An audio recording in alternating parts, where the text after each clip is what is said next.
வணக்கம். வாழ்க வளமுடன். நான் தான் உங்களுடைய பாசிட்டிவ் பாலா பேசுகிறேன். பச்சை மாமலை போல் மீனி பவளவாய் கமலச் செங்கன் அச்சுதா அமரரேரே ஆயர்தம் கொழுந்தே என்னும் இச்சுவை தவிர யான் போய் இந்திர லோகமாளும் அச்சுவை பெரினும் வேண்டேன் அரங்கமா நகருளானே. முதலாவதாக இறைவனுக்கும் என்னுடைய என்ற தாய் தந்தைக்கும் இந்த கோவை மக்களுக்கும் எனது நன்றியை தெரிவித்துக் கொண்டு இன்று நான் ஆன்மீகம் என்ற தலைப்பில் பேசுகிறேன். வணக்கம் நண்பர்களே. நான் இன்னைக்கு பேசக்கூடிய தலைப்பு ஆன்மீகம் அப்படிங்கிற தலைப்பு.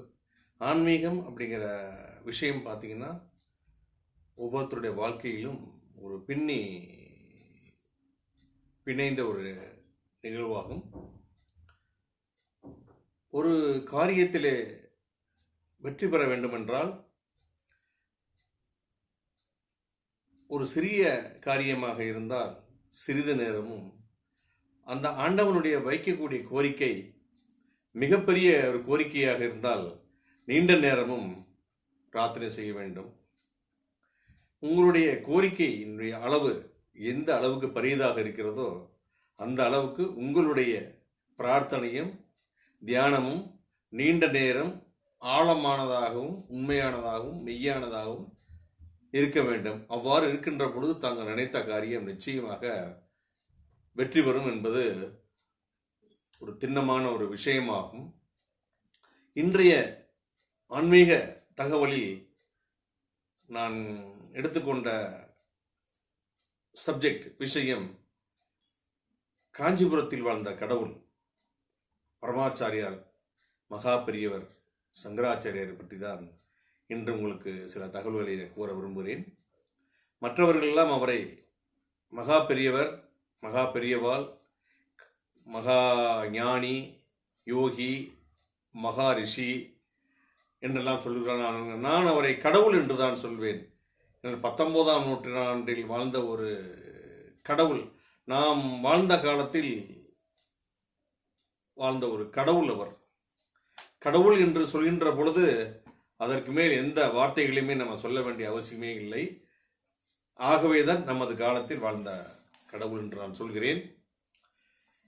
மகா பெரியவர் அவர் மடாதிபதியாக வரும்பொழுது அவருடைய வயது 13 வயது. அவர் மடாதிபதியாக இருந்த காலம் 87 ஆண்டுகள். கிட்டத்தட்ட அவர் முக்தி அடையும் போது அவருடைய வயது 99 வயது 8 மாதங்கள். இந்தியாவிலோ தமிழ்நாட்டிலோ அல்லது உலகத்திலோ 87 ஆண்டுகள் ஒரு பதவியில், அது அரசு பதவியாக இருந்தாலும் சரி, அரசியல் பதவியாக இருந்தாலும் சரி, எந்த பதவியாக இருந்தாலும் சரி, 87 ஆண்டுகள் ஒரு பதவியில் இருந்த எந்த தலைவரும் எந்த வகையிலும் இருந்தது கிடையாது. அது காஞ்சி பெரியவருக்கு மட்டுமே அந்த சிறப்புகள் போய் சேரும். அந்த காஞ்சி மகான் தன்னுடைய 13வது வயதிலேயே திருவானைக்கோவில் ஜம்புகேஸ்வரர் ஆலயத்தை கும்பாபிஷேகம் செய்யும் ஒரு நிலை ஏற்பட்டது. அப்பொழுது மடத்தின் மூலமாக செய்ய முற்பட்ட பொழுது 87 ஆண்டுகளுக்கு 13 வயது என்கிற பொழுது இங்கிலீஷ், அதாவது பிரிட்டிஷ் ஆட்சி நடந்து கொண்டிருக்கிறது நம்ம நாட்டிலே. அவர்கள் செய்யக்கூடாது என்று கூறி அவரிடம் அந்த உரிமையை பறித்து விட்டார்கள். மீண்டும் அவர் நீண்ட ஆலோசனைக்கு பின் அந்த ஜம்புகேஸ்வரர் ஆலயத்தை புண்ணியாஜனம், அதாவது கும்பாபிஷேகம், புனரமைப்பு செய்து கும்பாபிஷேகம் செய்து மகா பெரியவரிடம் ஒப்படைத்தார்கள். 14 வயதிலேயே மிக பெரிய பொறுப்பை ஏற்று அந்த திருவானைக்கோவில் ஜம்புகேஸ்வரர் ஆலயத்தை கும்பாபிஷேகம் வெற்றிகரமாக செய்து முடித்தார். அந்த மகான், அந்த கடவுள், அந்த இறைவன் அவருடைய காலத்தில் ஆயிரக்கணக்கான கோயில்களுக்கு கும்பாபிஷேகம் செய்திருக்கிறார். அவருடைய திருக்கரத்தால் செய்திருக்கிறார். 13 வயதிலே மடாதிபதியான இந்த மகான் அவர் எப்படி இந்த பதவிக்கு வந்தார் என்பது, அவர் சிறிய குழந்தையாக இருக்கும் பொழுதே அவருடைய ஊருக்கு சாதுக்கள் யாராவது வந்தாலும் சாமியார்கள் யாராவது வந்தாலும், ஞானிகள் சன்னியாசிகள் வந்தாலும் அவருக்கு பின்னாலே இவர் ஓடி விடுவார். அவர்களை பார்த்த உடனே அவர்களுடைய சென்று நீண்ட நேரம் அமர்ந்து தரிசனம் செய்துவிட்டு வருவார். சாமியார்களை கண்டாவே ஓடுகின்ற பழக்கம் அவர்களுக்கு ஏற்பட்ட காரணம் அவருடைய அம்மா அப்பாவுக்கு ஒரு மனக்கலக்கம் வந்து விட்டது. சாதாரணமாக இது இயற்கை தானே. சின்ன குழந்தை சாமியார் பக்கமே டெய்லி ஓடுகிறது என்றால் தன்னுடைய குழந்தை சாமியார் ஆகி விடுவார் என்ற ஒரு மனக்கலக்கம் ஏற்பட்டது. அவ்வாறு இருக்கும்போது அவருக்கு தெரிஞ்ச ஒரு ஜாதகம் பார்க்கக்கூடிய ஒரு புரோகிதரை அழைத்து அவருடைய இந்த மகானுடைய ஜாதகத்தை கொடுத்து பார்க்க சொல்கிறார்கள். பார்த்த அந்த ஜோதிடர், அம்மா இது மகா யோகம் பெற்ற குழந்தை என்று, இறைவனுடைய அருளை பெற்ற குழந்தை, இறைவனுடைய குழந்தை என்று இவருடைய பெருமைகள் எல்லாம் எடுத்து சொல்லிவிட்டு உடனடியாக இந்த குழந்தை முதல் இந்த குழந்தையின் ஆசீர்வாதம் ஆசி பெறுகின்ற வாய்ப்பு எனக்குத்தான் வேண்டும் என்று அப்பொழுதே காஞ்சி மகானுடைய காலில் விழுந்து ஆசி பெறுகிறார். அந்த பாக்கியத்தை பெறும் முதல் நபராக நான் இருக்க வேண்டும் என்ற எண்ணத்தில் அவர் சொன்னது போலவே 13 வயதிலேயே அவர் மடாதிபதியாக பொறுப்பு ஏற்கிறார். பொறுப்பு ஏற்றவுடனேயே அந்த திருவானைக்கோவில் ஆலயத்தை கும்பாபிஷேகம் செய்துவிட்டு முறைப்படி அனைத்து மந்திரங்களையும் உபாசனைகளையும் கற்றுக்கொள்வதற்காக காவிரி நதிக்கரையில் உள்ள கிராமங்களிலே ஒரு நீண்ட காலமாக அந்த குருமார்களிடம் முறைப்படி அவர் தன்னுடைய அனைத்து மந்திரங்களையும் மற்ற எல்லா விஷயங்களையும் அவர் கற்றுக்கொண்டார். கற்றுக்கொண்ட பின்னரும் அவர் அடிக்கடி இந்தியா முழுவதுமே சுற்றுப்பயணம் செய்ய ஆரம்பித்தார். 5 ஆண்டு காலம், 6 ஆண்டு காலம், 7 ஆண்டு காலம், 10 ஆண்டு காலம் என்று எல்லாமே நடைப்பயணம். அந்த காலத்தில் மேனா என்று சொல்வார்கள். அவரை வைத்து தூக்கி கொண்டு செல்வார்கள். எந்தெந்த கிராமங்களில் நதியோரங்களில் அமர்ந்து குடிசை போட்டு 1 மாதம், 2 மாதம், 3 மாதம் தங்கி அங்குள்ள மக்களுக்கு ஆசிகள் வழங்கியும் அங்கு கிடைக்கும் உணவுப் பொருட்களை உட்கொண்டும் அவர் தன்னுடைய பணியை செய்து வந்தார்கள். காஞ்சி மகானிடம் அவர் மாஸ்டர் ஆஃப் ஆல் சப்ஜெக்ட்ஸ், அனைத்து கலைகளிலுமே அவர் மிக வல்லவர். ஒரு முறை குல்பர்காவில் கர்நாடக சுற்றுப்பயணத்தின் போது குல்பர்காவில் சுவாமிகள் தங்கி இருக்கிறார். டாக்டர் பத்மா சுப்பிரமணியம் அவர்கள் அவருடைய பக்தை.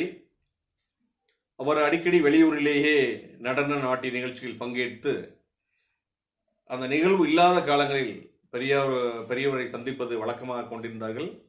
காஞ்சிபுரத்தில் இருந்தால் காஞ்சிபுரத்திற்கும், வெளியூரில் இருந்தால் அவர் எங்கே இருக்கிறாரோ அங்கு போய் அவர் சந்திப்பதையுமே வழக்கமாக கொண்டிருந்தார்கள்.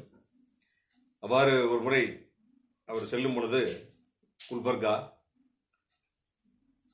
அவர் ரயில் நிலையத்தில் இறங்கிய உடனே சைக்கிள் ரிக்ஷாவில் சொல்லுகிறார்.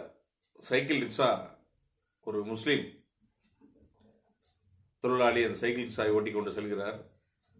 பெரியவர் என்று சொன்ன உடனே அம்மா எனக்கு தெரியும் என்று பெரியவர் இருக்கும் இடத்திற்கு அழைத்துக் கொண்டு செல்கிறார். போகின்ற வழியிலே சில விஷயங்களை இங்கிருந்து வருகிறார், என்ன செய்கிறார், ஏது செய்கிறார் என்று பேசிக்கொண்டு செல்லும் பொழுது அவர் ஒரு அதிசயத்தை சொல்கிறார். அந்த முஸ்லிம் தொழிலாளி, காஞ்சி மகான் ஒரு முறை, காஞ்சி மகான் எப்பொழுதுமே பக்கத்தில் ஆற்றங்கரைக்கு பக்கத்திலே அமர்வது, அவருடைய குடிசையை வைத்துக்கொண்டு அமர்வது அவருடைய ஒரு பழக்கம். அவ்வாறு ஆற்றுக்கு குளிக்க செல்லும் பொழுது பயங்கரமான மழை, ஆற்றில் வெள்ளம் கரை புரண்டு ஓடுகிறது. எல்லோருமே எச்சரிக்கை செய்கிறார்கள், ஐயா செல்ல வேண்டாம் என்று. இருந்தாலும் அவர் தைரியமாகவே, அவர் மகான், அவருக்கு என்ன நடக்கிறது என்று அவருக்கு தெரியாமலா போய்விடும். போகிறார். அந்த ஓட்டுநர் சிக்ஷா தொழிலாளி சொன்னது, அம்மா அந்த கரை புரண்டு ஓடிய வெள்ளம் 1 நிமிடம் 2 நிமிடம் நின்று விட்டதம்மா, எங்களாலேயே நம்ப முடியவில்லை என்று கூறுகிறார். இது எப்படி சாத்தியம் என்று கேட்பீர்களானால், ஐம்புலன்களையும் அடக்கி 10-15 ஆண்டு காலம் ஒருவர் இருக்கிறார் என்றால் அவர் இறைவனுக்கு நிகராக வாக்கு பலிதம், என்ன நினைத்தாலும் நடக்கும், என்ன சொன்னாலும் நடக்கும், பெய்யென்ன பெய்யும் மழை என்று சொல்வார்கள்.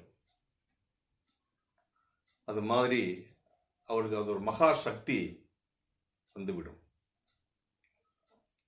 இது போலவே இன்னொரு நிகழ்வு, மகான் அவர்கள் கர்நாடகாவில் தங்கியிருக்கிறார்.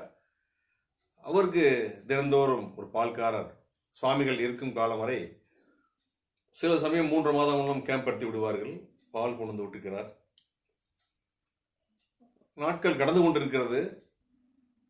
சுவாமிகளுடன் சொல்லக்கூடிய பக்தர்கள் ஒருவர் மகா பெரியவரிடம், ஐயா, பால்காரர் நமக்கு தினந்தோறும் பால் கொண்டு வந்து கொடுத்து கொண்டிருக்கிறார்.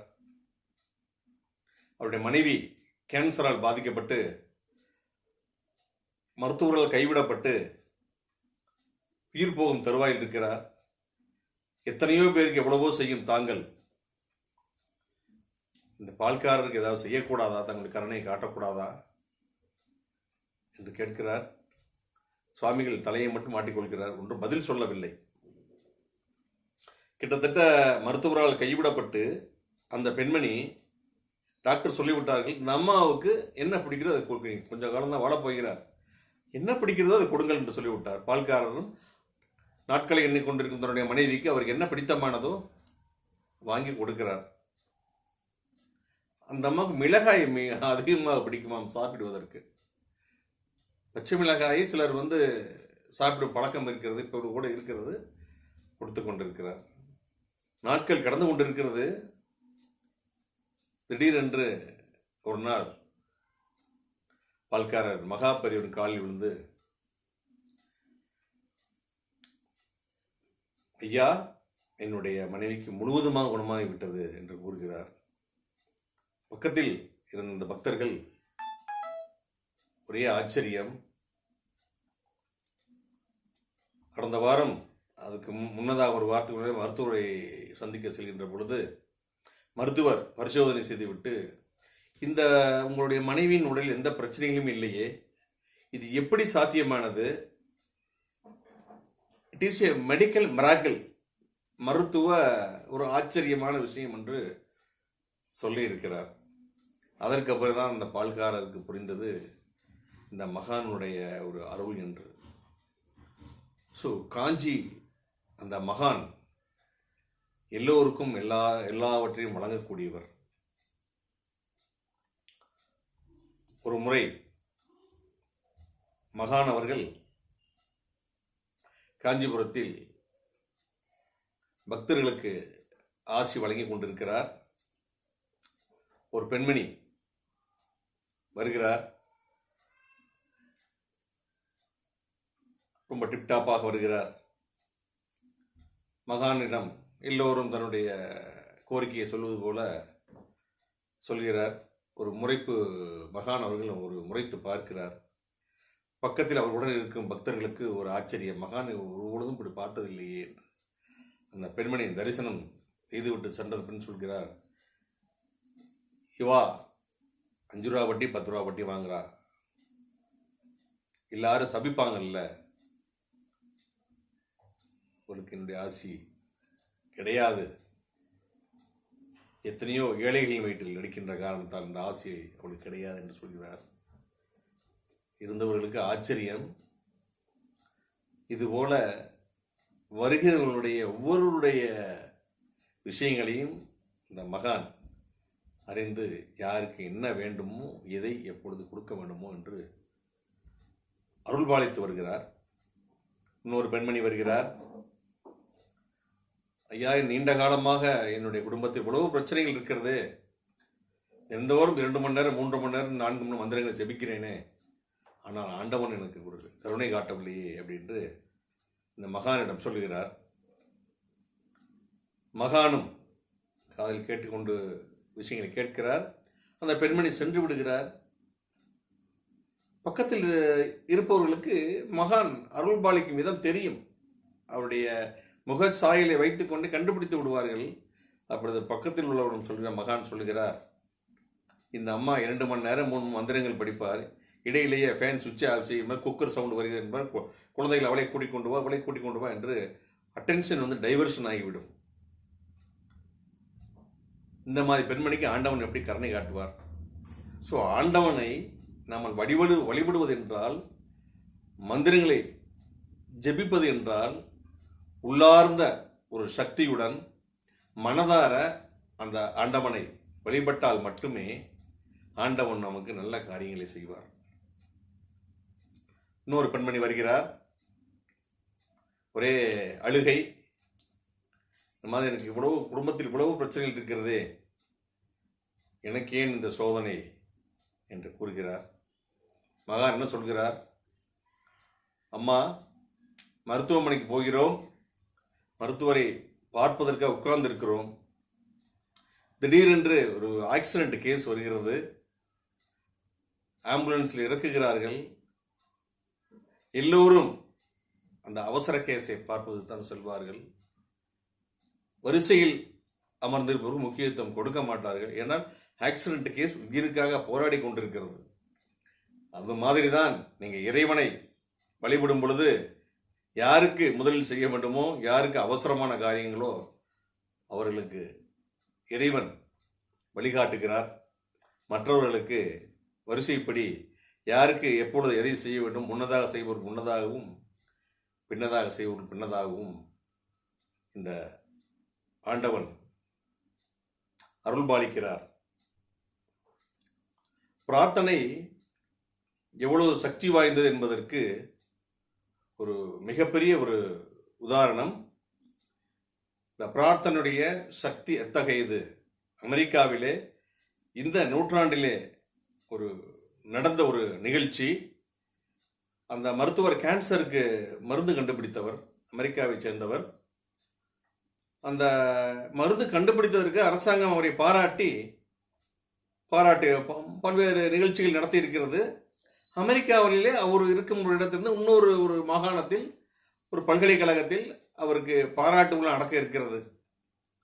அந்த பாராட்டு விழாவுக்காக அவர் புறப்பட்டு செல்கிறார். அந்த மருத்துவர் புறப்பட்டு செல்லும் பொழுது திடீரென்று மழை, காற்று, புயல் அடிக்க ஆரம்பிக்கிறது. சரியான திசை தெரியாத காரணத்தால் செல்லும் வழியிலே உள்ள விமான நிலையத்திலேயே அந்த விமானம் இறக்கப்படுகிறது. அந்த விமான நிலையத்திலேயே 2-3 மணி நேரம் கழித்து இவர் அந்த நிகழ்ச்சிக்கு அவசியம் செல்ல வேண்டிய சூழ்நிலை ஏற்பட்ட காரணத்தால் விமான நிலையத்தில் உள்ள அதிகாரிகளிடம் தான் செல்ல வேண்டிய இடத்தை கூறி அதுக்கு மாற்று ஏற்பாடும் வாகனங்கள் ஏற்படுத்தி கொடுக்கும்படி தன்னை அறிமுகம் செய்து கொண்டு கூறுகிறார். நிலையை உணர்ந்த அந்த விமான நிலையத்தை சேர்ந்தவர்கள் இந்த மருத்துவருக்கு ஒரு வாகனத்தை, ஒரு கார் ஏற்பாடு செய்து கொடுக்கிறார்கள். அந்த கார் செல்லுகிறது. செல்லும் போதே வழி மாறிவிட்டது. ஸோ டாக்டருக்கு தெரிந்து விட்டது, இன்று நாம் இந்த நிகழ்ச்சிக்கு செல்ல மாட்டோம் என்று கன்ஃபார்மாக தெரிந்து விட்டது. மின்சாரம் இல்லை, ஒரே மழை, காற்று, புயல். ஆகவே செல்லுகின்ற வழியில் இரவு நேரமான காரணத்தால் இனிமேல் செல்ல முடியாத நிலை ஏற்பட்டு விட்டது. தங்கி செல்லலாம் என்று ஒரு இடத்தில், ஒரு வீட்டில் லைட் எரிகிறது, விளக்கு எரிந்து கொண்டிருக்கிறது. அங்கே போகிறார்கள். அந்த பெண்மணியின் நிலையை உணர்ந்து இவர்களுக்கு தேநீர், சிற்றுண்டி கொடுக்கிறார். மழை அதிகமான காரணத்தால் அந்த பெண்மணியே இவர்களை, ஐயா, மழை அதிகமாக உள்ளது, காற்று புயல் வீசுகிறது, நீங்கள் நாளை காலையில் இருந்து விட்டு செல்லுங்கள் என்று கூறுகிறார். நிலைமை உணர்ந்த அந்த மருத்துவரும் அந்த ஓட்டுநரும் அங்கே தங்குகிறார்கள். இவ்வாறு சொல்லிக் கொண்டு இருக்கும்போதே, ஐயா, ஒரு அரை மணி நேரம் பொறுத்திருங்கள், நான் பிரேயர் செய்து விட்டு வருகிறேன் என்று சொல்கிறார். அரை மணி நேரம் பிரேயர் செய்து விட்டு வருகிறார். பக்கத்தில் ஒரு முனகல் சத்தம் கேட்கிறது. அம்மா இது யார் என்று அந்த மருத்துவர் கேட்கிறார்.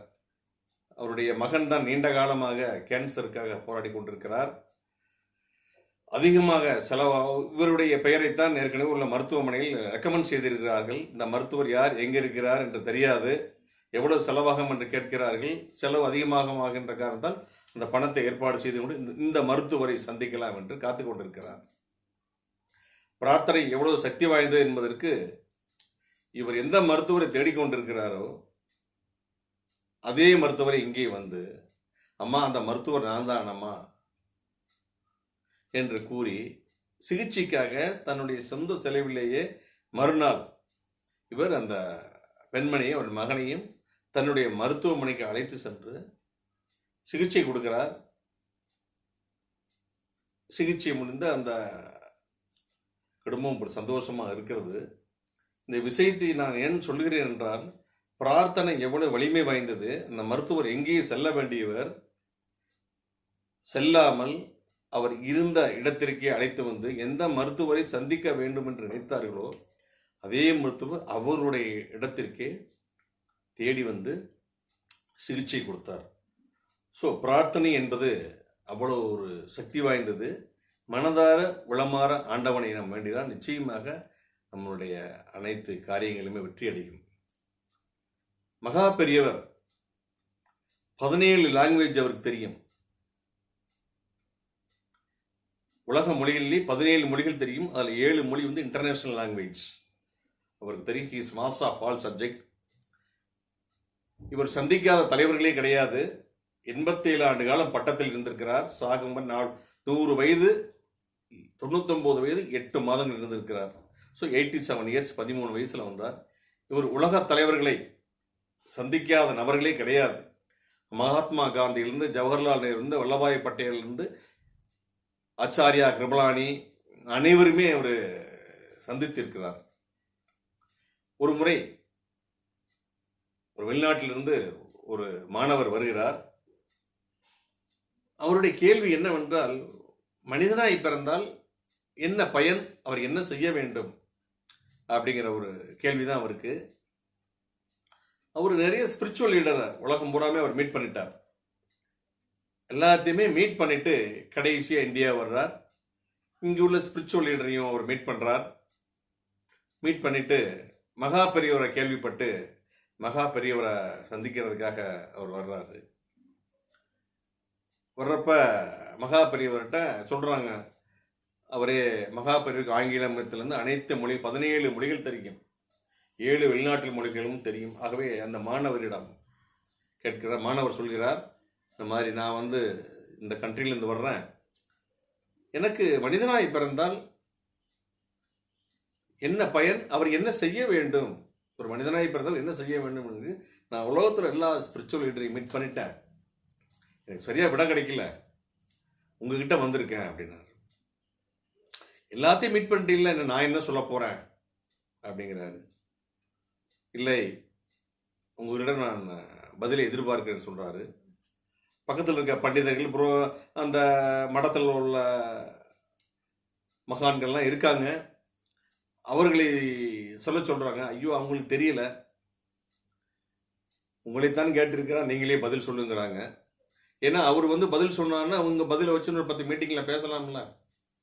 அப்போ மகா பெரியவர் சொல்கிறார், பக்கத்தில் இருக்கும் கூப்பிட்டு, ஸ்ரீமத் பாகவதம் புத்தகம் எங்கே இருக்கிறது, எத்தனாவது அத்தியாயம், எத்தனாவது பாரா, எத்தனாவது வரி என்று சொல்லி இந்த புத்தகத்தை எடுத்து வர சொல்கிறார். அந்த மாணவரிடம் படித்து காட்டுகிறார். ஆங்கிலத்திலும் சொல்கிறார். சொன்ன உடனே அந்த மாணவருக்கு தான் கேட்ட கேள்விக்கு பதில் கிடைத்து விட்டதே என்று ஒரே ஆச்சரியம். எத்தனையோ நான் மத தலைவர்களையும் சன்னியாசிகளையும் சந்தித்து விட்டு வந்தேன், எனக்கு கிடைக்காத விடை இங்கே கிடைத்தது என்று சொல்கிறார். ஒரு இந்த காஞ்சி மகானிடம் மிகவும் பார்த்துத்தான் பேச வேண்டும். தெரிந்தது என்றும் சொல்லவும் முடியாது, எனக்கு தெரியவில்லை என்றும் சொல்ல முடியாது. எப்படி இருந்தாலும் கப் என்று பிடித்துக் கொள்வார். அவ்வளவு ஒரு ஞாபக சக்தி. 50 ஆண்டு காலம் ஆனாலும் அவர் எந்த ஊரை சேர்ந்தவர், எந்த ஊருக்கு செல்லும்போது அவரை பார்த்தார், அவருடைய பெயரை சொல்லி அழைக்கக்கூடிய ஒரு பக்குவம் உள்ளவர். ஒரு அட்டை பூச்சிக்கு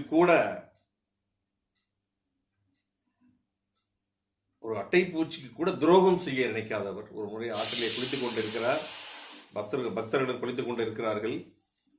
அட்டை பூச்சி உடம்பு பூரா ஒட்டி கொண்டு விட்டது.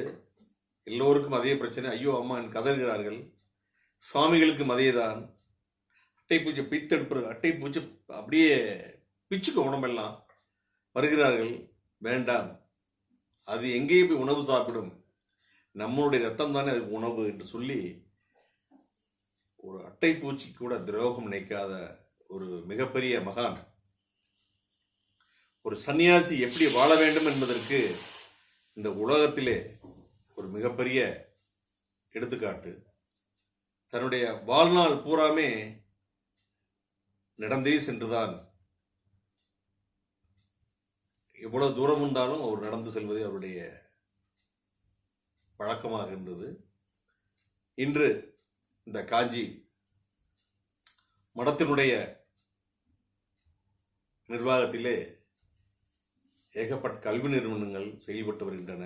ஏகப்பட்ட குழந்தைகளுக்கு ஸ்காலர்ஷிப் போன்ற விஷயங்களும் வழங்கப்பட்டு வருகிறது. தன்னுடைய பதவிக்காலத்திலேயே 2 மடாதிபதிகளை நியமனம் செய்த பெருமை இவரையே சாரும். அந்த போட்டி பொறாமை என்ற எண்ணமே அவரிடம் சுத்தமாகவே கிடையாது. ஒவ்வொரு மடாதிபதியும் 30-40 வருடங்கள் திரு ஜெயேந்திர சரஸ்வதி அவர்களும், தற்பொழுது பதவியில் உள்ள பட்டத்தில் உள்ள திரு விஜயேந்திர சுவாமிகள் அவர்களும் 30 ஆண்டு காலம் 40 ஆண்டு காலம் பயிற்சி எடுத்த பின்னரே இந்த பதவிக்கு வர முடிந்தது. தான் வாழ்கின்ற காலத்திலேயே 50-60 ஆண்டுகளுக்கு முன்னதாக திரு ஜெயேந்திர அவர்களை 10-13 வயசில் நியமனம் செய்தார். திரு விஜயேந்திர சரஸ்வதி அவர்களும் கிட்டத்தட்ட 13-14 வயதிலே அவரும் இந்த பதவிக்கு வந்தவர். கிட்டத்தட்ட 40-50 ஆண்டு காலமும் நீண்ட பயிற்சிக்கு முன்னரே அவர்கள் மடாதிபதியாகும் வாய்ப்புகள் ஏற்பட்டது. இந்த காலகட்டத்திலே வாழ்ந்த மகான்களில் ஒரு போற்றுதலுக்குரிய ஒரு மகான். இவர் தன்னுடைய ஆயிரக்கணக்கான பக்தர்களுக்கு அருள்பாலித்திருக்கிறார். இந்த நூற்றாண்டில் இவர் காலத்தில் வாழ்ந்ததே நமக்கு ஒரு அற்புதமான விஷயமாகும். மீண்டும் ஒரு நல்ல நிகழ்ச்சியிலே உங்களை சந்திக்கிறேன். இந்த சேனல் உங்களுக்கு பிடிச்சிருந்ததுன்னா ஷேர் பண்ணுங்கள், சப்ஸ்கிரைப் பண்ணுங்கள், பக்கத்தில் உள்ள பெல் பட்டனை கிளிக் பண்ணுங்கள். ஒவ்வொரு வாரமும் உங்களுக்கு நிகழ்ச்சியில் நான் உங்களுக்கு பதிவு செய்கிறேன். நன்றி, வணக்கம். கரெக்டா?